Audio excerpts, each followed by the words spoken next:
जय श्री राम।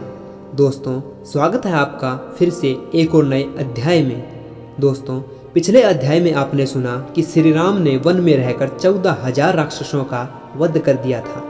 इससे आगे की कहानी अब मैं आपको सुनाने जा रहा हूँ। चलिए शुरू करते हैं लेके जय श्री राम नाम।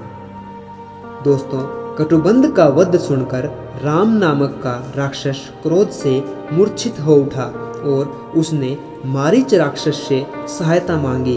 यद्यपि मारीच ने यह कहकर कि रावण, उस बलवान राम के साथ तुम्हारा विरोध ठीक नहीं है, रावण को अनेकों बार मना किया, परंतु काल की प्रेरणा से रावण ने मारीच के वाक्यों को टाल दिया और उसके साथ ही राम के आश्रम पर गया।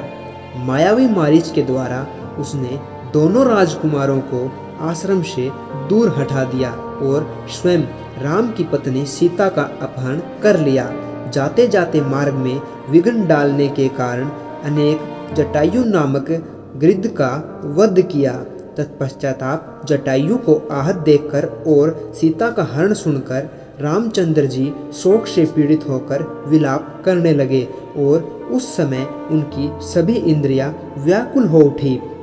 फिर उसी शोक में पड़े हुए उन्होंने जटायु गिद्ध का अग्नि संस्कार किया और वन में सीता को ढूंढते हुए कैबंध नामक राक्षस को देखा, जो शरीर से विकृत था तथा भयंकर दिखने वाला था।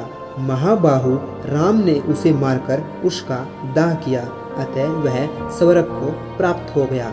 जाते समय उसने राम से धर्मचारिणी सबरी का पता बताया और कहा, रघुनंदन, आप धर्मप्राणया संश्री सबरी के आश्रम पर जाइए। महान तेजस्वी दशरथ कुमार राम सबरी के यहाँ गए। उसने इनका भली भांति पूजन किया। फिर वे परंपरासर के तट पर हनुमान नामक वानर से मिले और उन्हीं के कहने पर सुग्रीव से भी मेल किया। तदंतर महाबलवान राम ने आदि से ही लेकर जो कुछ हुआ था वह और विशेषतः सीता का वृत्तांत सुग्रीव से कह सुनाया। वानव सुग्रीव ने राम की सारी बातें सुनकर उनके साथ प्रेम पूर्वक अग्रिकों को साक्षी बताकर मित्रता की। उसके बाद वानरराज सुग्रीव ने स्नेहवश वाली के साथ वैर होने की सारी बातें राम से दुखी होकर बतलाई। उस समय राम ने बाली को मारने की प्रतिज्ञा की। तब वानव सुग्रीव ने वहाँ बाली के बल का वर्णन किया, क्योंकि सुग्रीव को राम के बल के विषय के बराबर शंका बनी रहती थी। राम की प्रतीत के लिए उन्होंने दुदुमंदी दैत्य का महान पर्वत के समान विशाल शरीर दिखलाया। महाबली महाभाऊ श्री राम ने तनिक मुस्कुराकर उस समूह को देखा और पैर के अंगूठे से उसे 10 योजन दूर फेंक दिया। फिर एक ही महान बाण से उन्होंने अपना विश्वास दिलाते हुए 7 ताल वृक्षों को और पर्वत तथा सताताल को बीन डाला। तदंतर राम के इस कार्य से महाकपि सुग्रीव मन ही मन प्रसन्न हुए और उन्हें राम पर विश्वास हो गया। फिर वे उनके साथ किष्किंधा गुफा में गए। वहां पर सुग्रीव के साथ पिंगलवर्ण वीरवार सुग्रीव ने गर्जना की।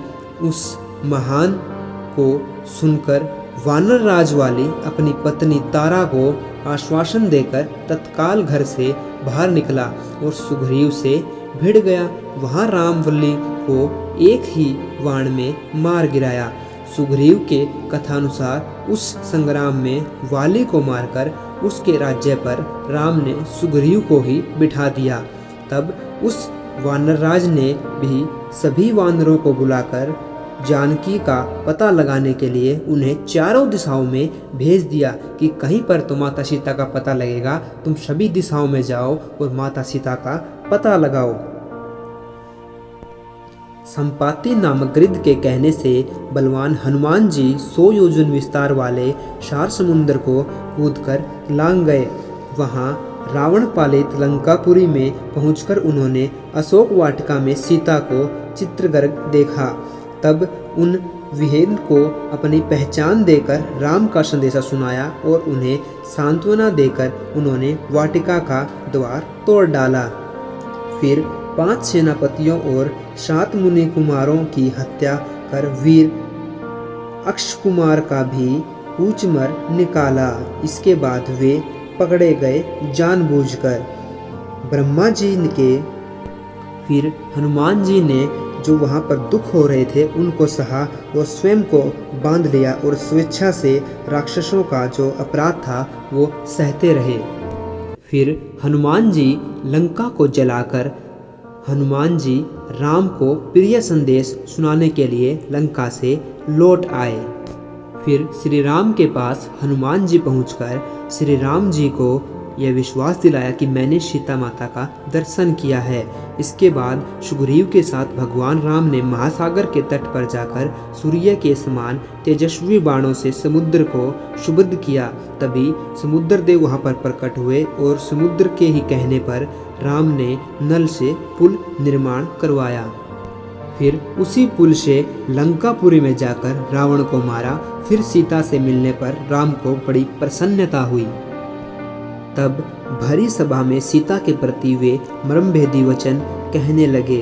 उनकी इस बात को न सह सकने के कारण साध्वी सीता अग्नि में प्रवेश कर गई। इसके बाद अग्नि के कहने से उन्होंने सीता को निष्कलंक माना। महात्मा रामचंद्र जी के इस महान कर्म से देवता और ऋषियों सहित चराचर त्रिभुवन संतुष्ट हो गया। फिर सभी देवताओं से पूजन होकर राम बहुत ही प्रसन्न हुए और राक्षस राज विभीषण को लंका के राज्य पर अभिषेकित करके कृतार्थ हो गए। उस समय निश्चित होने के कारण उनके आनंद का ठिकाना न रहा। यह सब हो जाने पर राम देवताओं से वर पाकर और मरे हुए वानरों को जीवन दिलाकर अपने सभी साथियों के साथ पुष्पक विमान पर चढ़कर अयोध्या के लिए प्रतिष्ठित हुए। भरद्वाज मुनि के आश्रम पर पहुंचकर सबको आराम देने वाले सत्य पराक्रमी राम ने भरत के पास हनुमान को भेजा। फिर सुग्रीव के साथ कथावार्ता कहते हुए पुष्पिकारूढ़ हो वे निद्रा गाम को गए। निष्पाप रामचंद्र जी नंदीग्राम में अपनी जटा कटवाकर भाइयों के साथ सीता को पाने के अनंतर पुण्य अपना राज्य प्राप्त किया। अब राम के राज्य में लोग प्रसन्न, सुखी, संतुष्ट, पुष्ट, धार्मिक तथा रोग व्याधि से मुक्त रहने और दुर्लभ का भय न होगा। कोई कहीं भी अपनी पुत्र की मृत्यु नहीं देखेगा। स्त्रियां विधवा न होगी, सदा ही पतिव्रता होगी। आग लगने का कुकिच भी भय न।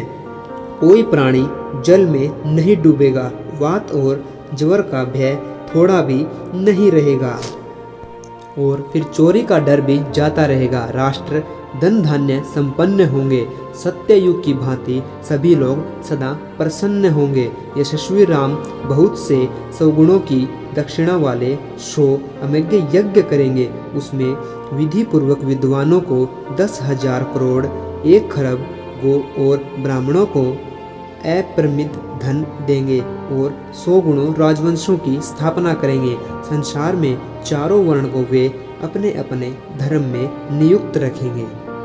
फिर 11,000 वर्षों तक राज्य करने के अंतर पर श्री रामचंद्र जी अपने परम धाम को पधारेंगे। दोस्तों, इस अध्याय में मात्र इतना ही। जल्द ही लौटेंगे हम अगले अध्याय में।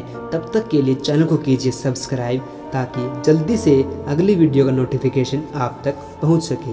धन्यवाद।